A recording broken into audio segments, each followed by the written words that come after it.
Mwiriwe neza aho muri kwisi yose ukurikirana Bandebe Empire nk'ibisanzwe ni njyewe Sikosi wanyu ubakunda umunsi ku wundi ubategurira inkuru z'akadasohoka.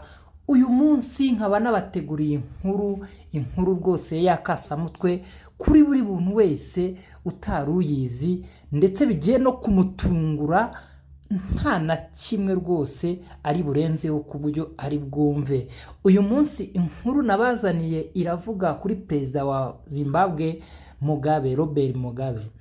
Ndagira ngo uyu munsi turebere hamwe Robert Mugabe niki. Hari ibinyamakuru bitandukanye ku isi, Al Jazeera, 24 de France, hakazamo ibinyamakuru nk'umuseso n'ibindi byagiye bikora ubushakashatsi, nuko aho barebeye hamwe bose, bamwe nka Al Jazeera datangiye 2013 and 20 iki kinyamakuru cyo mu Faransa 24 de France gitangira 2015 kugera 2016.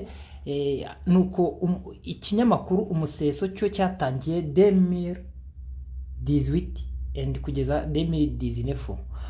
Bose ikintu bashakaga muri ubwo bushakashatsi bagira ngo barebe ese Robert Mugabe yaba ari umunyarwanda. Nuko baje bose guhuriza hamwe yuko ari umunyarwanda. Noneho cyane cyane nk'ikinyamakuru umuseso cyagiye mu kintu bita amazina y'ikinyarwanda agira inshinga akomokaho.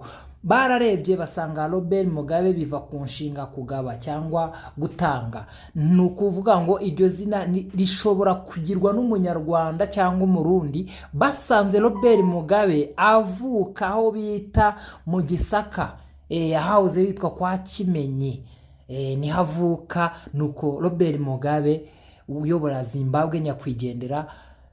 Icyo mugomba kumenya n'umunyarwanda rwose bitavanze na rimwe, kuko murebe n'iriya leadership ye na kiriya gitsure na buriya buryo bwo kurya afatamo ibyemezo nk'umuntu w'umukapo mugabo, bigaragara ko ari umunyarwanda rwose.